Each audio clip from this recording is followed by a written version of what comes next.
प्रसंग के अनुसार आत्मा शब्द का अर्थ शरीर, मन तथा आत्मा होता है।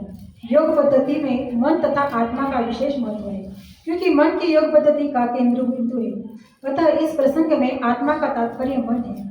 योग पद्धति का उद्देश्य मन को रोकना तथा इंद्रिय विषयों के प्रति आसक्ति से हटाना है। यहाँ पर इस बात पर बल दिया गया है कि मन को इस प्रकार प्रशिक्षित किया जाए कि वह बद्ध जीव को अज्ञान की दलदल से निकल सके। इस जगत में मनुष्य मन तथा इंद्रियों के द्वारा प्रभावित होता है। वास्तव में शुद्ध आत्मा इस संसार में इसलिए फंसा हुआ है क्योंकि मन तथा मिथ्या अहंकार में लगकर प्रकृति के ऊपर प्रभुत्व जताना चाहता है। अतः मन को इस प्रकार प्रशिक्षित करना चाहिए कि वह प्रकृति की तरह भड़क से आकृष्ट न हो और इस तरह बद्ध जीव की रक्षा की जा सके। मनुष्य को इंद्रिय विषयों में आकृष्ट होकर अपने को पतित नहीं करना चाहिए। जो जितना ही इंद्रिय विषयों के प्रति आकृष्ट होता है वह उतना ही संसार में फंसा रहता है। अपने को विरक्त करने का उत्कृष्ट साधन यही है कि मन को सदैव कृष्ण भावनामृत में निरत रखा जाए। ही शब्द का अर्थ बता रहा है कि बल देने के लिए प्रयुक्त हुआ है, अर्थात वे इसे अवश्य करना चाहिए। अमृत बिंदु उपनिषद में कहा गया है, मन एव मनुष्याणां कारणं बन्धमोक्षयो बन्धाय विषयासंगो मुक्त्या निर्विषयं मनः। मन ही मनुष्य के बंधन का और मोक्ष का भी कारण है। इंद्रिय विषयों में लीन मन बंधन का कारण है और विषयों से विरक्त मन मोक्ष का कारण है। अतः जो मन निरंतर कृष्ण भावनामृत में लगा रहता है वही परम मुक्ति का कारण है। बहुत सुंदर बताया है तात्पर्य में श्री प्रभुपाद की। देखिए, हम बताते हैं या हम कहते हैं हमारा मन नहीं लगता है ना। जैसे जब करते समय कोई तो ऐसे कहते हैं कि जब तो करते हैं मगर हमारा मन नहीं लगता। और कभी कभी हम ये भी बताते हैं या ये कहते हैं या जो आरती वगैरह होती है ना उसमें कहते हैं ओम जय जगदीश हरे स्वामी जय जगदीश हरे। क्योंकि इसमें एक लाइन आती है, तेरा तुझको अर्पण क्या लागे मेरा, ओम जय जगदीश हरे। ये लाइन एक महत्वपूर्ण है। हम बताते तो ये सब भगवान ये सब तेरा है, ये सब बॉडी जो ये सब शरीर दिया है कि भगवान ये सब तेरा है, तेरा तुझको अर्पण क्या लागे मेरा। फिर बताते मेरा मन नहीं लगता। क्या कहते अभी ये मेरा कहाँ से आया। अभी तो बताते हैं ना कि तेरा तुझको अर्पण, ये सब भगवान का है। फिर अभी मन मेरा कैसे आया, मन ही तो भगवान का ही है ना। तो यहाँ पे यही बताते हैं कि ये मन है तो भगवान में कैसा लगाया जाए। हम यहाँ पे बैठे हुए हैं मगर कभी कहीं या किसी का मन घर पे भी जाकर आया भी होगा। शायद कोई घर में जैसे माताएं हैं उनके जो पतिदेव होते हुए उन्होंने खाना खाया होगा कि नहीं, या बच्चों ने ये किया होगा कि नहीं, वर्क किया हुआ कि नहीं, ये सब मन उधर चला गया जाता है ना। तो इस प्रकार हमारा मन ऐसे भटकता रहता है। तो इसमें इसे काबू में कैसे किया जाए। एक कबीर जी का दोहा है, मन के हारे हार मन के जीते जीत, मन मिलाए राम सो और मन करे अजीत। देखो कितना सुंदर बताया है, मन के हारे हार मतलब इसका अर्थ क्या है। अगर मन से हमने मान लिया तो हार है, क्योंकि हमने प्रयास ही नहीं किया, जीतने का प्रयास नहीं किया, इसलिए हार चुके होते हैं। जैसे बच्चों को कभी कभी कहते हैं ना हम लोग, तो तूने प्रयास किया होता तो तुम पास हो जाओगे, है ना। नहीं प्रयास किया इसलिए तुम हार गए, फेल हो गए। तो ऐसे ही हम मन मतलब जैसे उस बच्चे ने समझा अब मैं नहीं जीत सकता या मैं नहीं कर सकता, वैसे ही हम कहते हैं इस संसार में क्या करे, इच्छा तो है मगर इस मगर ने हमें पकड़ लिया। भागवत में एक कथा आती है ना गजेंद्र मोक्ष की, वहां पे उस गजेंद्र को एक मगर ने पकड़ा था, है ना। अब यहाँ पे हमें भी मगर ने पकड़ा है। किस तरह के मगर ने? भौतिक संसार के विषयों के एक एक हमारे जो कहते हैं ना सवाल, जो या इसे क्या कहते हैं, बहाना।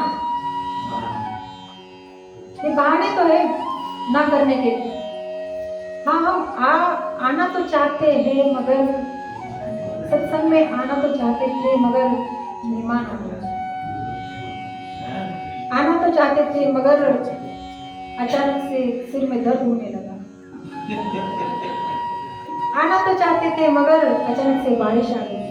कितने सारे बहाने हैं हमारे पास। यही तो हमारे बहाने ही हमारे पाँव पकड़ लेते हैं। यही है अपनी कलियों की मगर, है ना। ये इस प्रकार हमारे पाँव पकड़ लेती है। एक्चुअली पाँव नहीं पकड़ती, ये हमारे मन के पाँव पकड़ लेती है। क्योंकि मन ने अगर ठान लिया तो कैसे भी करके हम जा सकते हैं, जहाँ पर भी जाना चाहते हो जा सकते हैं, कैसे भी करके जा सकते हैं। देखो, आप सबका मन था इसलिए सब आ गए, कैसे भी करके जो भी घर का काम हम सब छोड़ के आप आ गए। क्यों? क्योंकि आपकी इच्छा है, सत्संग में मन लगा हुआ है। ना सत्संग मिले या कभी एक आध संडे, अगर जैसे आज का जो सुबह का नगर कीर्तन नहीं हुआ, अभी जो सब नगर कीर्तन में आते उनको तो लगता होगा कि यार जो अपना नगर कीर्तन का मिस हुआ है, ध्यान में तो आया होगा ना। इस प्रकार जो जहाँ हमारे मन लगा होता है तो वही कहते हैं कि भक्ति अपनी स्टार्ट होती है।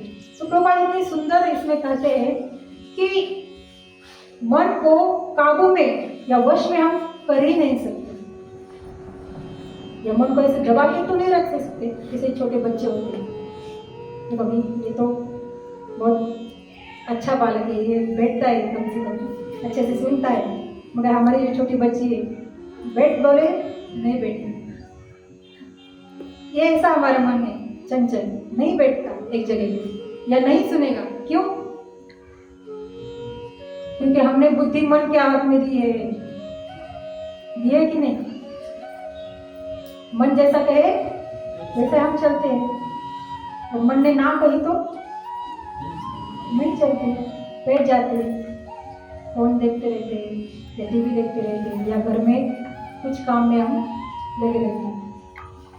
एक महात्मा थे, वो बहुत सुंदर उदाहरण बताते हैं। उदाहरण में बता रहे थे, पहले ज़माने में या आपने कुछ कहानियों में, मतलब जो पुरानी कहानी होती है ना, उसमें एक जिन होता है। जिन पता है आपको? हुकुम मेरे आका, पता है वो जिन ऐसे ऐसे किया, सिरा से निकाल लिया तो हुकुम मेरे आका, बोलो काम बोलो। तो ऐसा ही एक आदमी था, उसको वो जो क्या बोलते हैं उसको, चिराग मिला। अभी उसको पता नहीं था ये क्या है।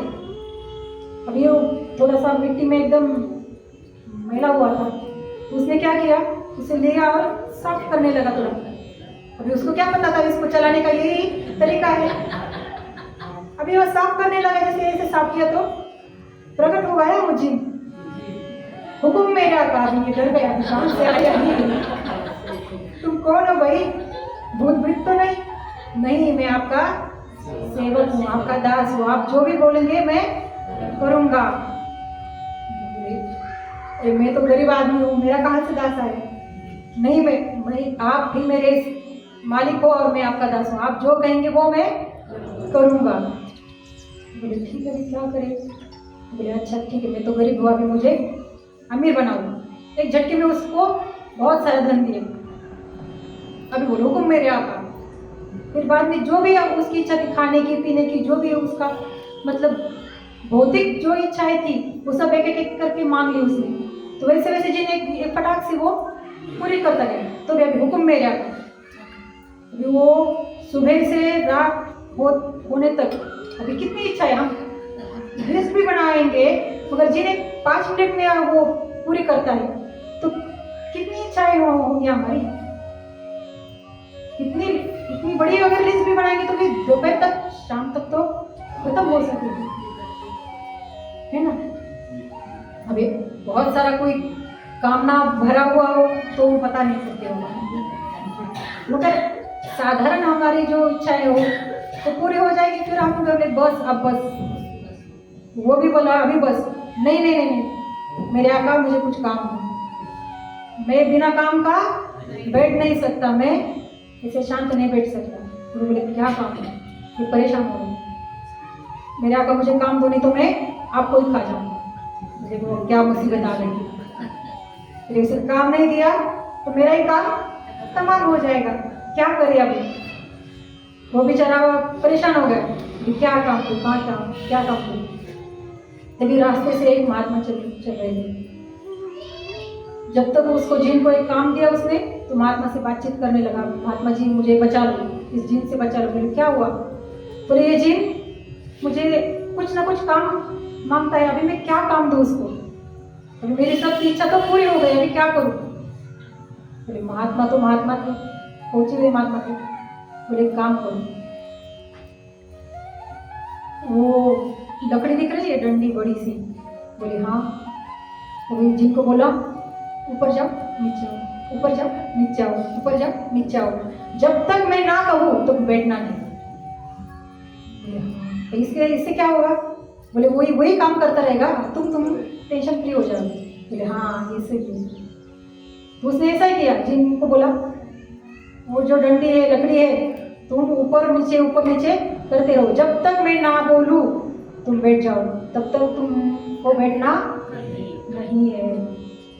तो जिन ऐसे काम में लगा रहा। कहने का तात्पर्य क्या है पता है, ये मन है ना, ये अपना जिन है, ये अपना जो मन है ना अपना, वो जिन है। हम एक इच्छा प्रकट करते हैं, वो जिन मतलब अपना मन वो पूर्ण करने के लिए हमारी इंद्रियों को, मतलब जो हाथ पैर जो भी इंद्रियां हैं उनको काम में लगाता है। वो जो पूरी हो जाती है तो भी मन शांत नहीं बैठता, मुझे काम दो, मुझे काम दो, मुझे काम दो, मुझे काम दो। अभी जब में भी बैठेंगे तो भी मन नहीं लगेगा, क्यों, जिन है ना, मन तो एक जिन है, शांत कैसे बैठेगा। इसलिए बोलते हैं कि जैसे मन लगे ना लगे तो भी भगवान में जप में करना चाहिए, भगवान नाम का जप करना चाहिए। जैसे भी हम बोलते हरे कृष्ण कृष्ण कृष्ण हरे हरे, हरे राम राम राम हरे, जैसे जिन ऊपर नीचे करते हैं तो ऐसे हम भी माला हरे कृष्ण कृष्ण कृष्ण हरे हरे, हरे राम राम राम हरे हरे। एक नहीं दिन तो हमारा मन लगे।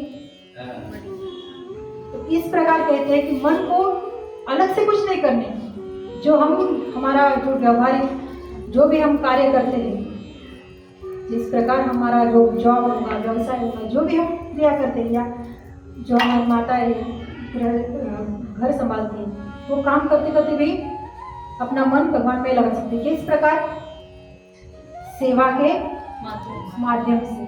अब सेवा कैसी, देखो पहला बताएं, जैसे कि प्रभु जी लोग होते हैं, उनको तो काम करना ही। कुछ माताएं भी है, वो भी काम पे जाती है, मतलब जॉब वगैरह जो भी करते हैं। तब जॉब पे भी लोग को बोलेंगे जॉब पे हम कैसे माला करें या भगवान का नाम कैसे करें, वहाँ पे तो हमें काम करना पड़ता है ना। तो काम को ही राम बनाओ ना आप। ये काम तो काम नहीं है, ये काम को राम बनाएंगे तो हमें ये काम सताएगा नहीं। काम मतलब कौन सा, एक काम का दूसरा एक अर्थ होता है कामना।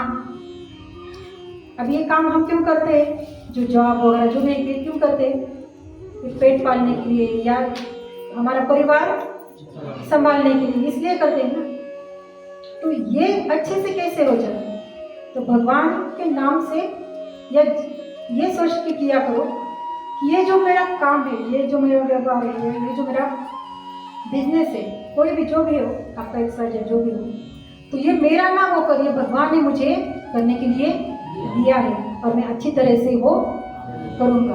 और जो होने के बाद, जैसे हम कहते हैं ना जो हमारा काम में भी 10-5 मिनट का भी हम थोड़ा सा ब्रेक लेते होंगे ना, बस उसमें ब्रेक में हम हरे कृष्णा या राधे कृष्णा या भगवान का जो भी नाम आपको प्रिय है, राम राम या राम कृष्ण हरे, जो भी प्रिय है वो एक बार भी बोलेंगे तो भी आपका वो जो आप 4 घंटे या 5 घंटे जो भी काम करते हैं वो भगवान नाम में गिनती हो जाएगी। मगर कैसे किया जाए, वो जो काम है वो भी आपको कैसे करना है, प्रामाणिकता से। वो जो प्रामाणिकता से जो कार्य किया है आपने, उसको एक केवल भगवान के नाम से जोड़ दो। भगवान आज दिन भर में मैंने ऐसे ऐसे कार्य किया है, वो जो आपको अर्पण, इससे भी जो भी मुझे बेनिफिट मिले वो भी आपका ही है, आपको ही है ना। तो इस माध्यम से हमारी ये सेवा बन जाएगी। और ये कृष्ण भावनामृत, जैसे प्रभुपाद यहाँ पे बता रहे हैं ना कि मन को कैसे लगाओ, कृष्ण भावनामृत में लगाओ। मतलब कृष्ण भावनामृत मतलब क्या, कृष्ण, अभी इसका हम विभाजन किया जाए, कृष्ण और भावना अमृत। भावना मतलब क्या, भावना जो हमारी इच्छा, जो हमारे प्रकट करते हैं, जो हमारा अंदर का भाव होता है वो प्रकट करते हैं, उसे भावना कहते हैं ना। भावना तो लड़की का भी नाम है, वो भावना अलग है, मगर हमारी भगवान के तरफ जो भाव है वो प्रकट करते हैं। और कृष्ण मतलब भगवान से जुड़ने का जो भाव है अपना। अमृत मतलब ये भगवान नाम है, वो अमृत है। तो कृष्ण भावना अमृत से कैसे जुड़ा जाए, तो सेवा से। तो माताएं लोग हैं, घर में भी जो भी कार्य कर रही है, देखो झाड़ू लगा रही है तो बोले ये मेरा घर नहीं है, ये भगवान का मंदिर है, मंदिर में मैं झाड़ू लगा रही हूँ। कुछ खाना पका रही है तो मैं भगवान को भोग लगाने के लिए बना रही हूँ, भगवान को जैसे अर्पण होगा फिर वह प्रसाद रूप में हम सब पाएंगे। हो गए कृष्ण भाव, है ना। जो मेहमान आ गए उनका आओ भगत करेंगे, वो भी जो बोलते ना अतिथि देवो भव, इस हिसाब से हम अगर आदरातिथ्य करेंगे तो ना जाने भगवान उसी रूप में भी आ सकते। ये हो गई हमारी कृष्ण भावना, मतलब सेवा के माध्यम से भी हम भगवान को प्राप्त कर सकते हैं।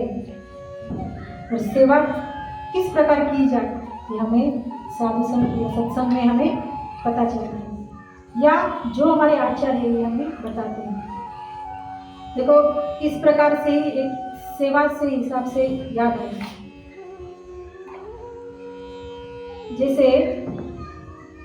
एक उदाहरण बता रहे हैं। रामकृष्ण परमहंस है, आपको पता है रामकृष्ण परमहंस नाम सुना होगा? हाँ, स्वामी विवेकानंद जी के गुरु जी है, बहुत बड़े विद्वान थे, पंडित। एक बार हुआ ऐसे कि उनके जो भी शिष्यगण थे उनके साथ वो चल रहे थे, नदी किनारे से चल जा रहे थे। जाते जाते उन्होंने देखा एक जो मच्छी पकड़ते हैं ना, मछुआरा, तो जाल फेंक कर मछलियां पकड़ रहा था। तो ये दृश्य सब देख रहे थे, रामकृष्ण परमहंस भी देख रहे थे और उनके शिष्यगण भी देख रहे थे। अभी रामकृष्ण परमहंस जी ने अपने शिष्यों से कहा, बताओ आपने क्या देखा, बताओ आपने क्या देखा। तो बोले इसमें ये देखा, अभी कोई कोई जो जिसने देखा वो बताया। एक बोला वो मछुआरा था, उसने जाल बिछाया, मछलियां पकड़ ली, चला गया। एक होशियार था, उसने बोला 3 प्रकार की मछलियां। कितनी प्रकार की? 3 प्रकार की मछलियां। जैसे जाल डाला वो एक प्रकार की जो मछली थी वो निशब्द थी, मतलब कुछ कर नहीं रही थी, ऐसी पड़ी रही। उसको पता चला अब मैं जाल में अटक गई। दूसरी प्रकार की एक थी, वो छटपटा रही थी, उसे लगा शायद मैं कुछ प्रयत्न करके निकल जाऊं। तीसरी प्रकार की थी, वो छटपटा कर जो प्रयास करके बाहर निकल भी गई। अभी उसका संक्षेप नहीं बताऊं। अभी इस घटना से आप लोग में मतलब आपको क्या समझ में आया, बताइए आप एक बात में बता दूँ।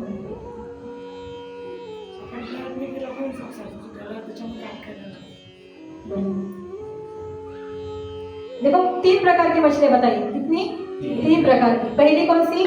जो निशब्द बैठी थी, निष्क्रिय बैठी थी, मतलब कुछ नहीं कर रही थी।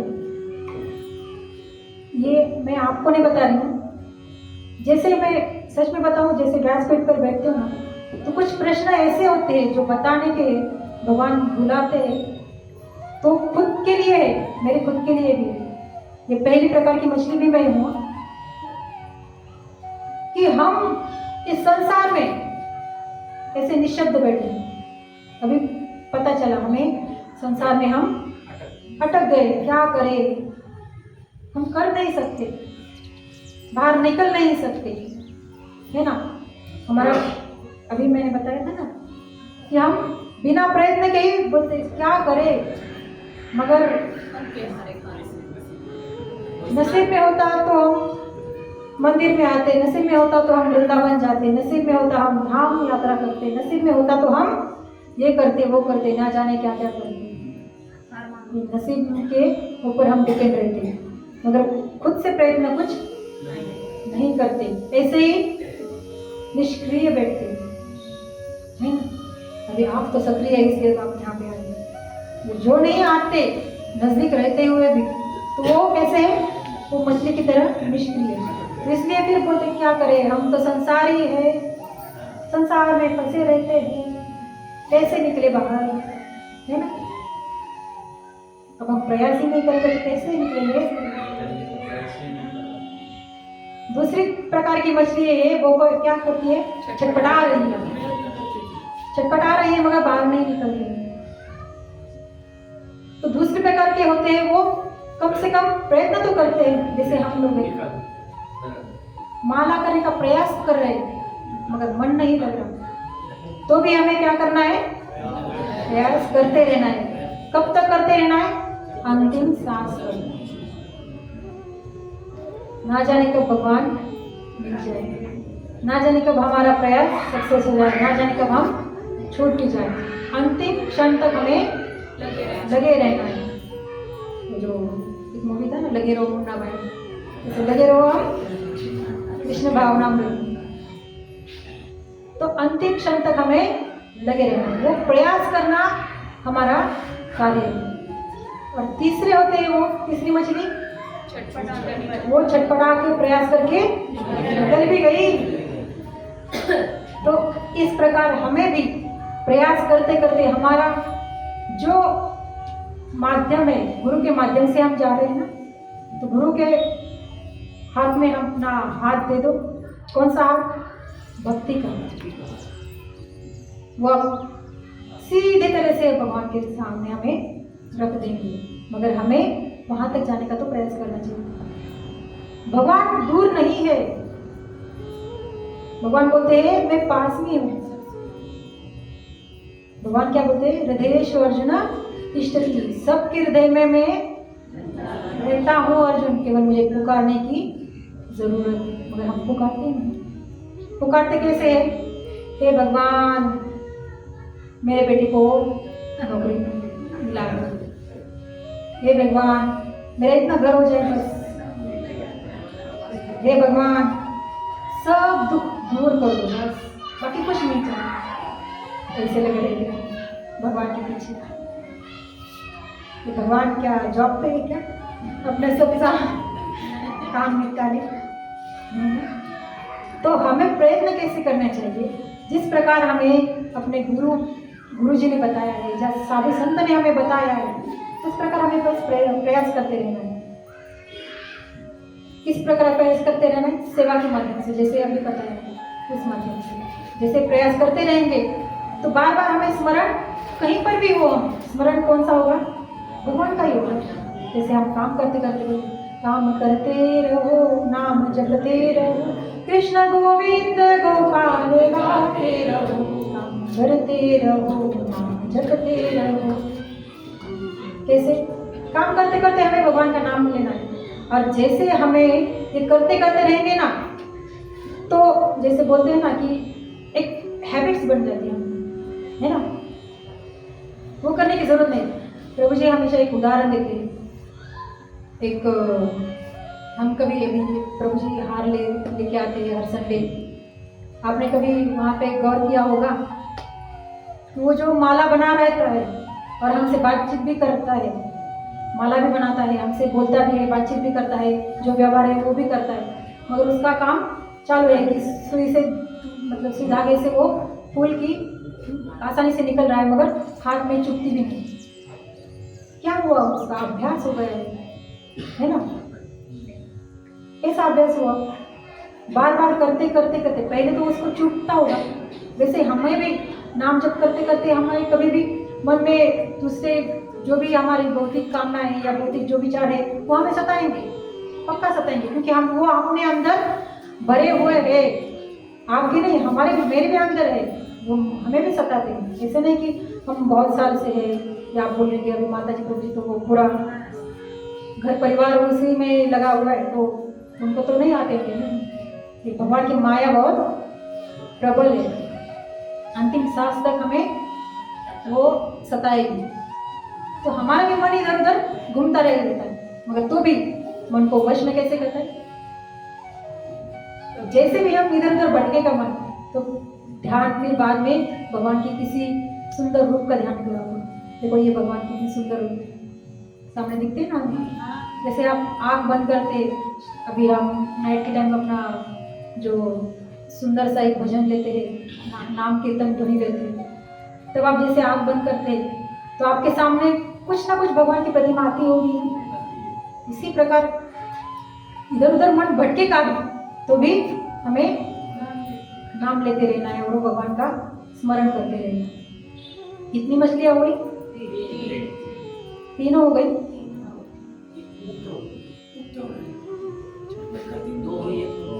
हाँ, तीसरी हो गई। फिर रामकृष्ण परमहंस क्या कहे? और चौथी एक है, तो नहीं दिखी। बोले दिखी इसलिए नहीं, वो जाल में फंसी नहीं, जाल के नजदीक आई नहीं इसलिए फंसी नहीं। जैसे बोलते ना, हंसी तो फंसी। वहां पे जाल में क्या लगा रहता है?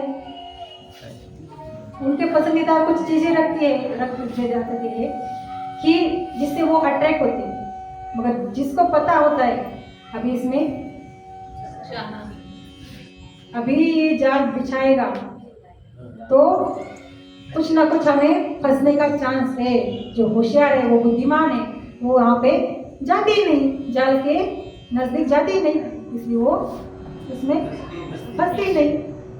तब हम होते हैं वो लालच के हिसाब से फंसते जाते हैं, है ना। जैसे हम लोग भी क्या करते हैं ना, अपने अपने हिसाब से, अपने अपने चॉइस से भगवान का चयन करते हैं। चयन मतलब चॉइस। कैसे? अभी ये भगवान जो शंकर जी, भोलेनाथ, वो जो भी इच्छा है फटाक से पूरी कर देते है ना।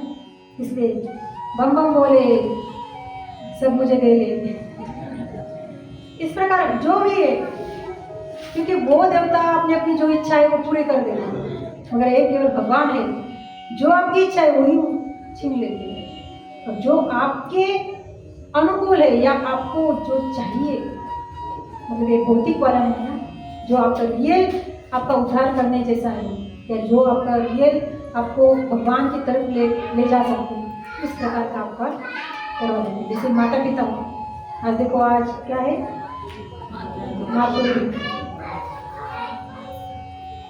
अभी देख मातृ दिन है तो रियल में बताते हैं कि हमारे शास्त्र अपनी माता है। ये माता तो हम भूल ही जाते हैं, हमारी जो अभी की माता है वही हम प्रयास करते हैं। अभी ये शास्त्र कहते हैं कि अपने पिता कौन है, अपने रियल में माता कौन है ना। जैसे अपने अभी हमने राधा नाम की धुनी लगाई है ना, क्यों? राधा जो अपनी माता है, माँ है, हम भगवान की संतान है, तो वो भी अपनी माता फर्स्ट जो है अपनी भगवान और राधा रानी वही माता पिता है।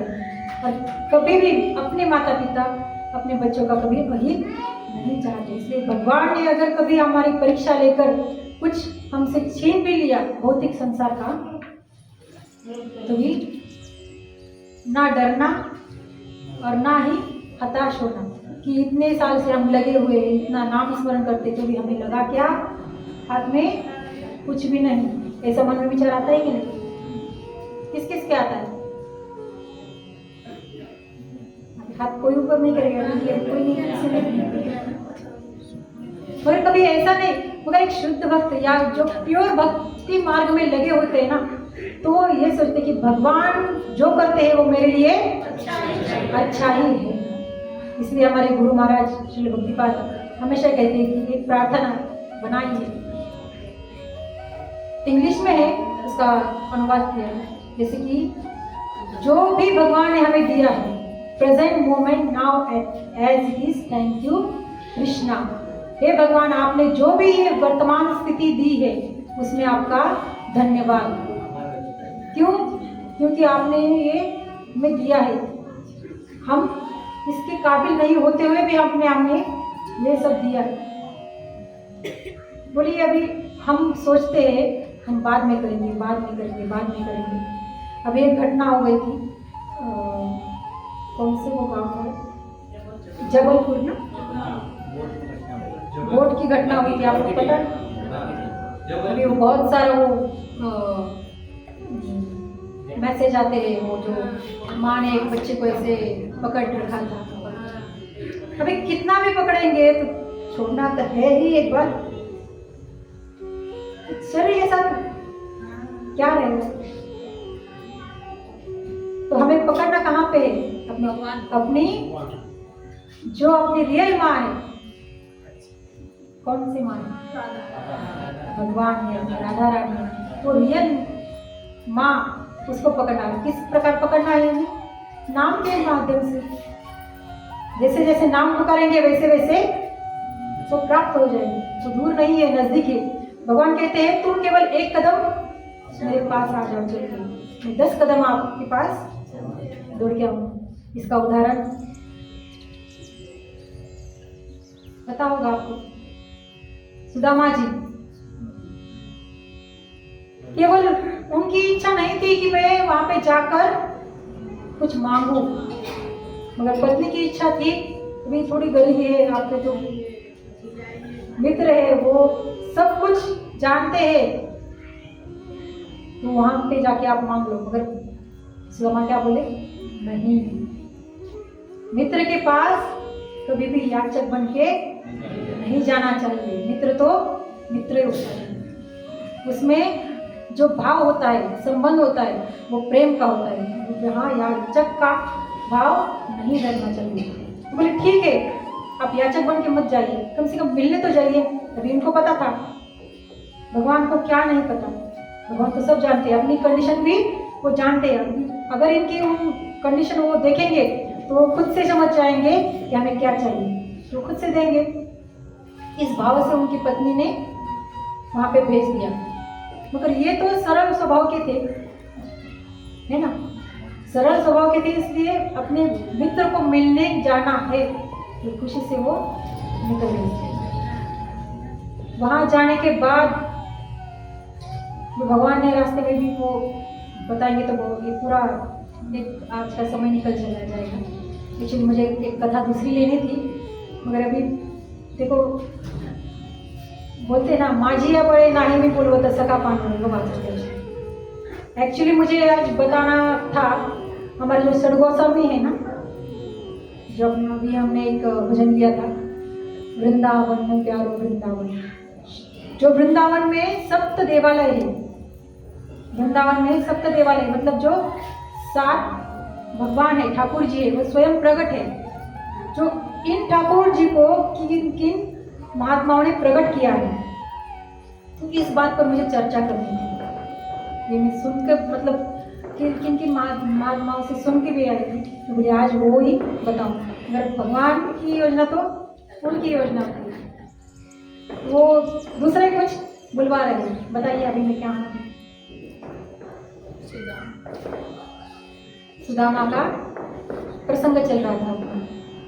तो सुदामा जी जा रहे थे, कहाँ जा रहे थे? द्वारिका। जाते जाते रास्ते में, अभी देखिए पैदल जाने का रास्ता, इतनी दूर नगरी है, एक भजन है, दूर नगरी बड़ी दूर नगरी, कैसे आऊं रे कान्हाई तेरी गोकुल नगरी, बड़ी दूर नगरी। सुदामा जी ऐसे ही बोले, कैसे आऊं रे कान्हा, मैं कैसे आऊं? रास्ते में कांटे जो भी है, मगर वो डरे नहीं उसके लिए। मगर भगवान भी इतने भक्त के इतने प्रिय होते, या भगवान को इतने प्रिय होते, वो कष्ट नहीं देना चाहते भक्तों को। तो इसलिए साधारण एक ग्वाला का वेश बना के वो भगवान वहाँ पे आ गए उनकी सेवा करने के लिए, साधारण है। तो उनके साथ चलते रहे, हाँ मुझे भी वहाँ पे ही जाना है, चलो हम साथ साथ में चलते। तो जो भी रास्ते में कठिनाई आती है वो ऐसे यूं ही पार करवा दी। और एक बार तो ऐसे किया, रात में सो गए तो दिन में सुबह डायरेक्ट द्वारिका पहुंच गए। तो यहाँ में कहाँ कैसे आ गए? जब द्वारिका पहुंचे, वैसे इतना सुंदर है, जैसे जैसे वो पूछते पूछते चले गए, अरे हमारे कृष्ण कहाँ रहते हैं? अभी इनका जो भेष था, फटी हुई धोती, फटे हुए कपड़े, ऊपर तो कुछ पहना नहीं था, केवल एक जो गमछा केवल ओढ़ा था, वो फटा हुआ था, मैला फटा हुआ था, बाल ऐसे, वो तो मुंडन किया हुआ था, मगर वैसे भी एकदम उनकी अवस्था इतनी विकट थी, जैसे हम अभी के अपने भाषा में कहें तो जैसे कहा तो भिखारी कैसे लगता है, उस प्रकार उनकी अवस्था बिखरी थी। तो सब लोग हंस रहे थे, कौन कृष्ण? तुम्हारा कोई? बोले मेरा मित्र है कृष्ण। बोले कौन से? अरे वो इस द्वारिका का राजा है। सब लोग हंसने लगे, पागल है क्या? चलो हटो, यहाँ कोई तुम्हारा मित्र नहीं रहेगा। तो इस प्रकार किसी ने उपास उनका बना दिया, और किसी ने जो कुछ अच्छे थे वो बोले, अरे हाँ भाई यहाँ से जाइए। अभी विप्रवर थे, मतलब ब्राह्मण थे, इसलिए ब्राह्मण का तो भगवान स्वागत आदरातिथ्य करते हैं। इस माध्यम से अभी किसी ने उनको जाने का रास्ता बता दिया। मगर जैसे जैसे रास्ते से जाते थे तो कोई ऐसे ताने देते थे, ये ऐसा होता है क्या भगवान का मित्र? तो भगवान कैसे उसे अपना लेंगे? ये तो पागल दिख रहा है। ऐसे अभी हमारे भी साथ ऐसे हो जाए तो हम बताइए, एक आध जगह पे ऐसे जाएंगे, आधे में से ही फिर वापस लौटेंगे। तो वो द्वार पर गया, द्वारपालों को कहा कि मेरा मित्र है कृष्णा। भगवान बोले कौन कृष्णा? ये बोला वही जो यहाँ के राजा है, वो भगवान है। बोले आप पागल तो नहीं हुए? नहीं बोलो मेरा वो नहीं, सच में मेरा मित्र है। हम यहाँ पे सांदीपनि मुनि के आश्रम में एक साथ में शिक्षा लिए, ये सब बता रहे। उसमें से एक द्वारपाल अच्छा था, बोले आप रुको, मैं जाके भगवान से कहता हूँ। अभी बाकी लोग उपास उठा रहे थे, तो इसको लगा इतनी बड़ी द्वारिका, पूरी सोने की द्वारिका, यहाँ और मैं अभी मेरे कारण यदि भगवान मैंने पहचान भी लिया तो मेरे कारण उसको लज्जित ना होना पड़े, मेरे मित्र को मेरे कारण लज्जित ना होना पड़े कि अरे ये तो मित्र ऐसा। तो इसलिए उन्होंने क्या किया, मैं न मिलते ही वापस चला जाऊं। भगवान को क्या नहीं पता, भगवान को ये सब दृश्य वो जगह पे बैठ के देख रहे थे। अभी लक्ष्मी माता वहाँ पे, रुक्मिणी माता बता रहे, तो भगवान आपको तो देख रहे हैं, आपको पता है, आपको क्यों नहीं जा रहे उनकी मदद करने के लिए? जब तक मेरे पास नहीं आता तब तक मैं नहीं जा सकता। जब बुलावा आया तो भगवान जैसे उन्होंने केवल द्वारपाल ने कहा कि आपको मिलने के लिए एक विप्रवर आए हैं, बोले उनका नाम है सुदा। इतना कहते ही वो दौड़ के चले गए। भगवान उनको कुछ सुध बुध नहीं रही। ऐसे जो उनका जो दुपट्टा था कहीं पे पड़ गया, वो माला थी कहीं पे टूट गई, मतलब इतने भागे दौड़े चले गए। जब तक सुदामा जी सोच कर रहे थे, अरे मैं तो कहीं का इनकी मतलब आजू बाजू का भी बैठने लायक नहीं हूँ, इसलिए ये सोचते सोचते वो निकल गए, रास्ते में निकल चल गए थे। तो बताइए, अगर भगवान चाहते तो उन लोगों की बुद्धि वहीं पे पलट देते ना, और वहीं से उनको अपमानित न होके वहीं से वो खुशी से ला सकते थे कि नहीं? और भगवान ने ऐसा क्यों किया? उनको भक्त की परीक्षा लिए अंतिम समय तक, और यही हम चूकते हैं। हमारे भी भगवान ऐसे ही लास्ट तक एग्जाम परीक्षा देते रहते हैं, और हम भी ऐसे ही चूक जाते हैं। और इसमें और एक बताया जाता है कि जिन जिन लोगों ने उनको अवहेलना की थी, उनको सबक सिखाने के लिए उनके मन में, सुदामा जी के मन में उन्होंने ये डाल दिया कि नहीं, अब हम वापस लौट जाते हैं। जैसे जैसे वो वहां तक मतलब आधे रास्ते तक गए, तो भगवान भी ऐसे ऐसे दौड़ते दौड़ते चले गए। तो सब देख रहे थे, भगवान कैसे चल पड़े ऐसे नंगे पांव, बिना चप्पल, बिना किसी ये। तो वहां जाके उनको मित्र कह के गले लगाया। क्या दृश्य होगा! वो मित्र देख के या मित्र कह के या मित्र शब्द सुन के ही सुदामा जी की आंखों में आंसू आ गए। ये वहां पे रो रहे, ये यहाँ पे भगवान भी रो रहे। तो सम्मान के साथ वो अपने घर पे लेके आए, उनका चरणामृत मतलब ये कर दिया, अभिषेक किया। चरणामृत खुद से दे रहे हैं। ये कब होता है? समर्पण भाव से, शुद्ध जैसे भाव होता है ना, भक्ति का भाव शुद्ध होता है ना, तो भगवान भी उस भक्त को खुद को सौंप देते हैं। तो यही सिखाते हैं हमें भगवान की भक्ति कैसे की जाए। अभी यदि हमें नाम के माध्यम से या नाम में अपनी रुचि नहीं हो रही है, तो सेवा के माध्यम से हम भगवान की भक्ति कर सकते हैं। एक बार मुझे समय बताइए तो भी हम आगे बता लेंगे।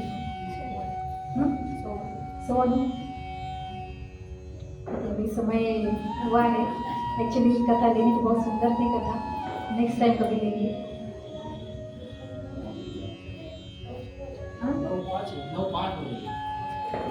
9:05 कथा सुननी है तो, नहीं तो फिर मतलब लेट हो रहा है तो, क्योंकि सबके हिसाब से अगर लेट होगा, सबकी इच्छा है एक 10-15 मिनट जाएगा, चलेगा? तो सेवा से एक कथा है जो हमारे आचार्य हैं, जो षड गोस्वामी हैं, उनमें से एक है सनातन गोस्वामी। अभी हम बता रहे थे कि वृंदावन में जो सप्त देवालय है, सप्त निधि को जो प्रकट कियो, मतलब जो सप्तनिधि, जो सप्त देवालय है, जो सप्त भगवान है, ठाकुर जी, उनको प्रकट करने में एक महात्मा है, मतलब एक सनातन गोस्वामी। तो उन्होंने उनके ठाकुर जी मदन मोहन जी को कैसे सेवा के माध्यम से या भक्ति के माध्यम से कैसे प्राप्त किया, तो इस पर कथा है।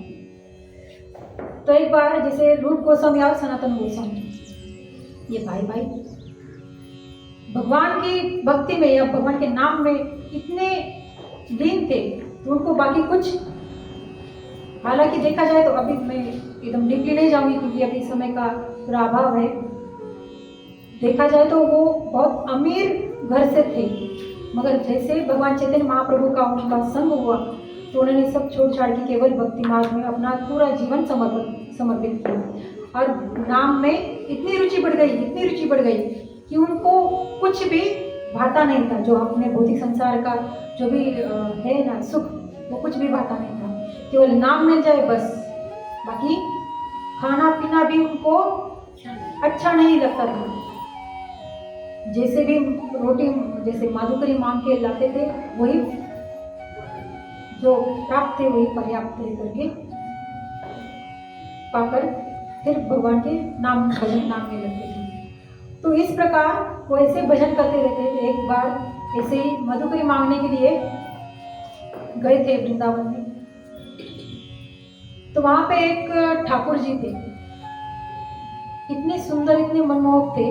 उनकी सेवा एक बूढ़ी माता कर रही थी, रोज का सेवा। अभी वो माता ऐसी थी कि घर उनका एकदम अमीर अमीर था, और वो सेवा भी ऐसी भगवान की राजा जैसे ही कर रही थी। जैसे पूरा सोने का उनका जो मंदिर बनाया था पूरा एकदम एकदम वेल सेटल, जैसे उनका सबसे सब अच्छे से कर रही थी सेवा। तो एक बार हुआ ऐसे, उनके घर में जैसे वो सेवा कर रही थी, इतना उनका लगाव था वो ठाकुर जी से।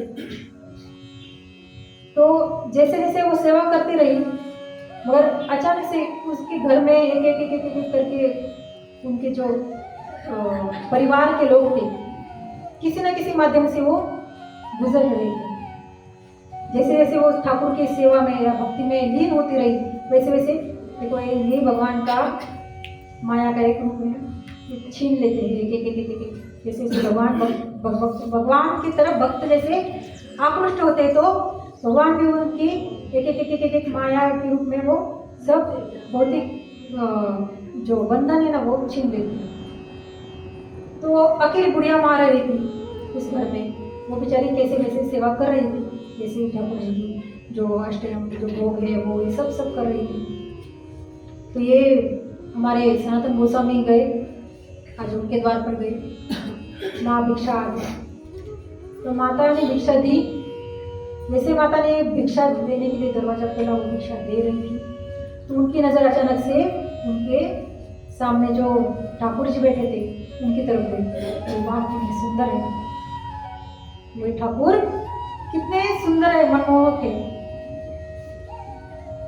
तो इतने आकृष्ट हो गए थे वो ठाकुर को देख के, वो रोज वहीं पे भिक्षा मांगने के लिए जाते थे। अभी उससे पहले का थोड़ा सा बताती हूँ। रूप गोस्वामी और सनातन गोस्वामी, रूप गोस्वामी जैसे वो भजन में लीन थे, तब एक बार अचानक से एक छोटा सा ऐसे बालक आया और उनको धोती को पकड़ के ऐसे खींच रहा था, आप मेरे साथ चलो मेरे साथ चलो मेरे साथ चलो। बोले ये बालक क्यों खींच रहा है? तो वो लेके गए वहां पे, तो एक जगह पे गौ माता के स्तनों से दूध अच्छा अपने आप प्रवाहित हो रहा था। तो बोले ऐसे कैसे होता था, कोई निकाल नहीं रहा था गौ माता कैसे? तो नीचे देखा तो एक शिला थी, पत्थर की शिला थी, जहाँ पे भगवान गोविंद जी प्रकट हुए, जो सप्तनिधि के सप्तनिधि के जो ठाकुर जी है गोविंद जी। तो जैसे उन्होंने वो शिला को देखा, प्रणाम किया, तो बोले ऐसी साधारण तो शिला नहीं होगी, क्योंकि वो माता का अपने आप यहाँ पे गिरा हुआ देखा। तो वहां पे उनको दर्शन किसका हुआ? ठाकुर जी का, भगवान कृष्ण जी का। तो वहां पे गोविंद जी प्रकट हुए। बोलो राधा गोविंद भगवान की जय। तो जैसे उन्होंने देखा सनातन गोस्वामी ने, ठाकुर जी मैं भी तो कब से नाम ले रहा हूँ, तो मुझे आपने नहीं दर्शन दिए। तो देखो भक्त में भी कैसी ये होते हैं ना, जैसे ईर्ष्या होती है तो भी भक्ति की ईर्ष्या होती है। अभी हम हमारे जैसे कभी इनको इतना मिला पैसा, मुझे क्यों नहीं मिला? जैसे अभी ये सरकार की योजना होती है ना, अभी इनका मिला मुझे नहीं मिला, तो ऐसी हमारी योजना है। मगर भक्तों की योजना क्या होती है? अरे ठाकुर आपने उनको दर्शन दिया, मुझे कब दोगे? तो ये लालसा उनकी बहुत अंदर से जागृत हो रही थी, मुझे भी दर्शन दो, मुझे भी दर्शन दो, मुझे भी दर्शन दो। तब ठाकुर जी ने क्या किया, उनके साथ ये लीला की। जैसे माधुकरी मांगने गए, तो वो मैया के घर में जाके देखा, तो वो उस ठाकुर जी को देख के ही उन पर मोहित हो गए। जैसे वो मोहित हो गए, जैसे उनकी आंख से आंख मिल गई, तो वो रह नहीं पा रहे थे। बार बार उनका मन कह रहा था कि वहाँ पे जाऊँ, वहाँ पे जाऊँ, वहाँ पे जाऊँ। फिर मांगो कैसे तो मैया से। तो फिर ठाकुर जी ने क्या योजना की, वो मैया के सपने में जाके रात को कि बोला मैया एक बात कहूँ। बोले क्या? लाला भी लाला कहती थी ना वो छोटे से ठाकुर जी को। बोले लाला क्या हुआ? भाई देखो अभी तू तो ज्यादा दिन की मेहमान तो नहीं है, तो एक काम करो, वो जो माधुकरी मांगने आता है ना वो भक्त, तुम उसको मुझे दे दो। बोले ऐसे क्यों कह रहे थे?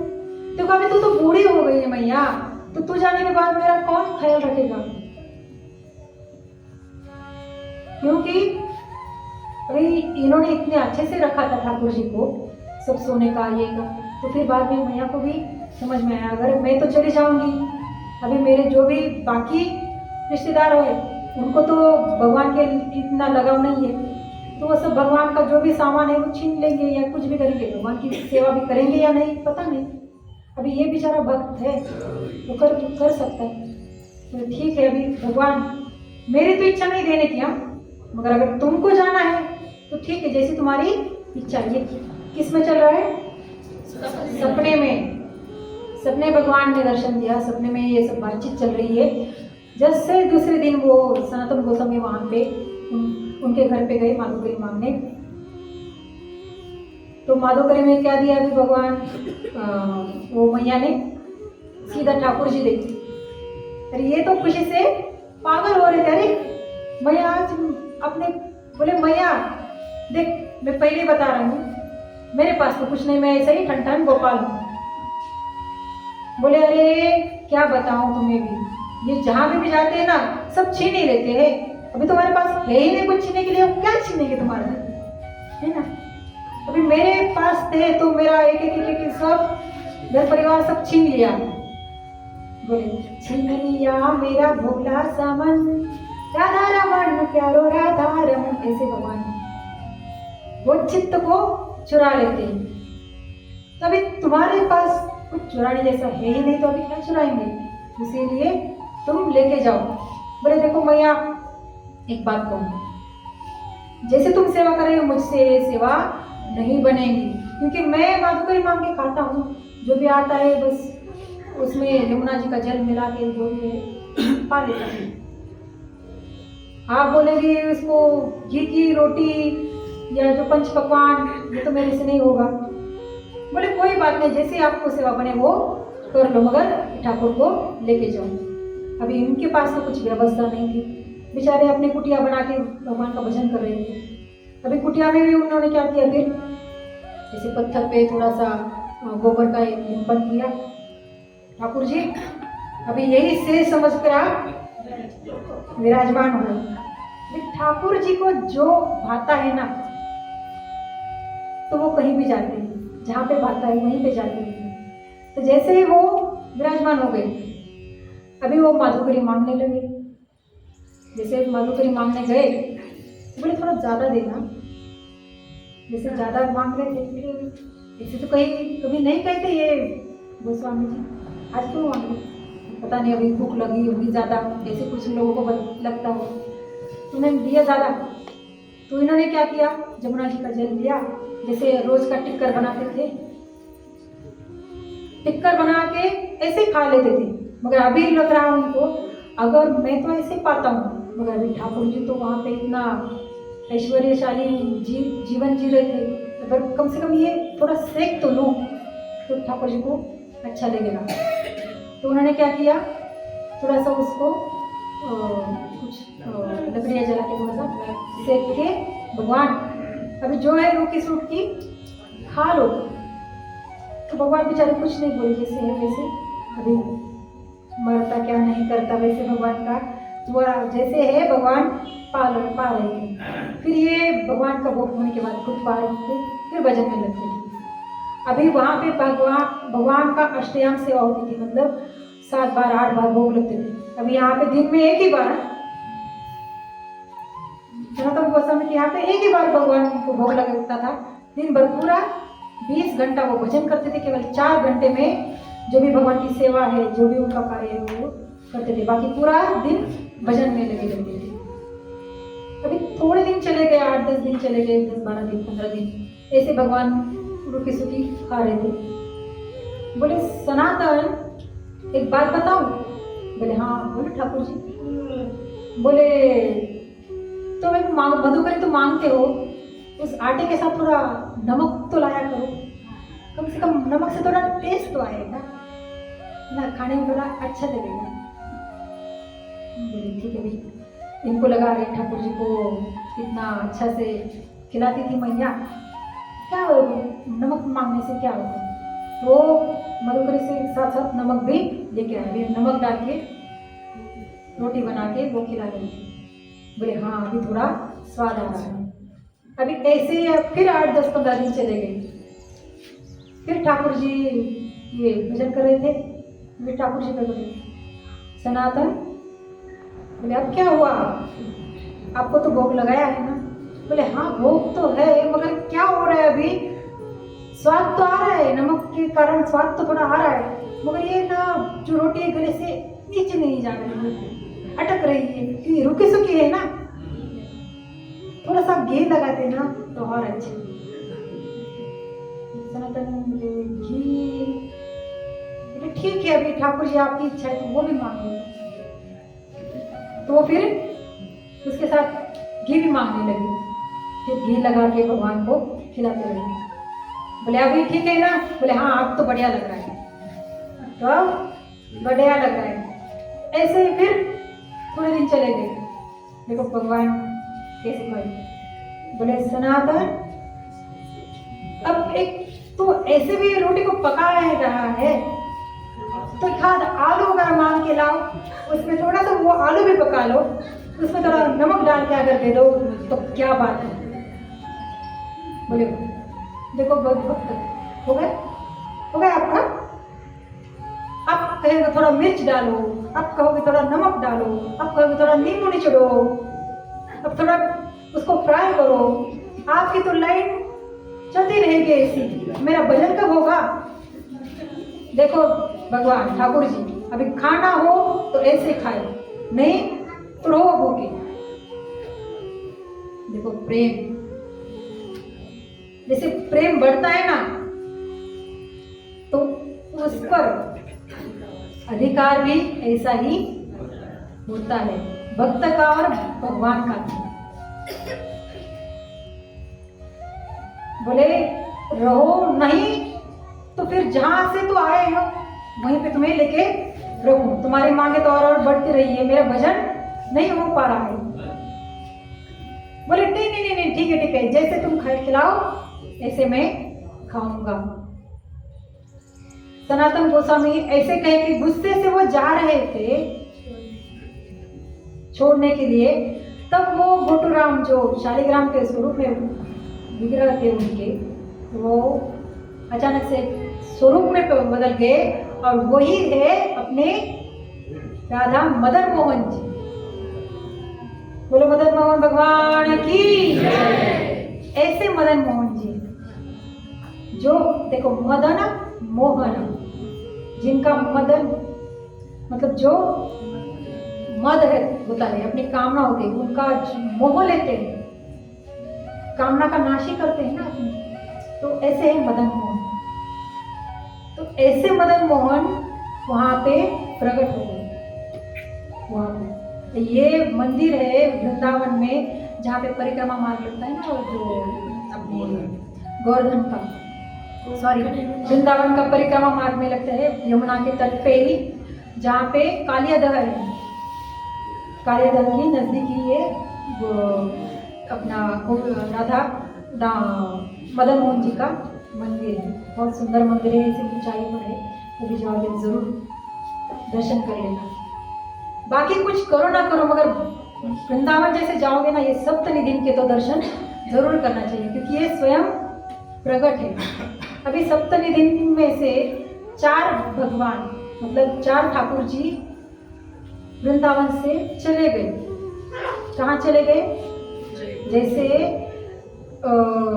जो मुगलों का आक्रमण हो रहा था, वह मुगल लोग क्या कर रहे थे, सब मंदिर को तहस नहस कर रहे थे, तोड़ रहे थे। गोविंद जी का भी मंदिर 7 मंजिल थी, वो तोड़ के उन्होंने केवल 2 मंजिल रखी। ऐसे आक्रमण करते करते भगवान के विग्रह को तोड़ रहे थे, फोड़ रहे थे। तब वहाँ के जो राजा थे राजस्थान में, जयपुर के, तो उन्होंने ये भगवान जी को, गोविंद जी को लेके गए। फिर बाद में सनातन गोस्वामी कहे कि हमारे भी ठाकुर जी है, उनको भी आप लेके जाओ वहाँ पे सेवा करो, क्योंकि ये लोग यहाँ पे रख नहीं सकते। वैसे वो वहाँ पे जो राजा थे वहाँ पे सेवा करने लगे, तो उनकी एक बेटी थी, वो राजा की एक बेटी भी थी। तो वो बेटी का भी इतना भगवान के भक्ति में प्रेम था, भगवान में इतना प्रेम था, वो भी इतनी सेवा प्यार से कर रही थी। जब उनका ब्याह हो रहा था, ब्याह होने के बाद जो अभी राजा है, तो राजा की बेटी को क्या कमी है, सब उन्होंने दे दिया था दहेज में। बोले बेटी मेरे हिसाब से तो तुम्हें बहुत जो भी देना चाहिए वो सब दिया है, यदि तुम्हें लगता है कुछ कमी है तो तुम मांग सकती हो, जो चाहिए वो मांग सकती हो। तो बेटी ने क्या मांगा? बोले पिताजी आपके पास तो 2 भगवान हैं। कौन से? एक गोविंद जी और एक मदन मोहन जी। तो गोविंद जी की आप पहले से ही सेवा कर रहे थे, अब मदन मोहन जी आ गए, उनकी भी सेवा कर रहे थे। तो एक काम कर लो, मैं मदन मोहन जी को आप हमें दे दो, मैं करौली में जाके, जहाँ पे उनका ससुराल था करौली, वहाँ पे जाके मैं उनका सेवा करूँगी। तो ये जो राजा थे वो इतने विवल हो गए थे, मतलब उनका इतना प्रेम था भगवान से। बोले बेटी तुम सारा जो भी मेरा राज्य है सब मांग लो, जितनी धन संपदा चाहिए सब मांग लो, केवल भगवान को छोड़ के मांग लो। बोले नहीं पिताजी मुझे देना हो तो बस भगवान की, बाकी मुझे कुछ कामना नहीं है। देखो ये भक्ति। तो जैसे ही वो मांग रही थी, वो नहीं देना चाहते थे, बोले भगवान की लीला अगर कुछ करने की होती है तो भगवान वो किसी न किसी मदद से करवा लेते हैं। तभी सब बाकी लोग समझा रहे थे, किसको? वो राजा को समझा रहे थे, देखिए राजा जी अभी आपके पास 2 है, एक की आप सेवा करो, वो भी ठाकुर है, वो भी ठाकुर है, मेरी बेटी की इच्छा है तो पूरी कर दो।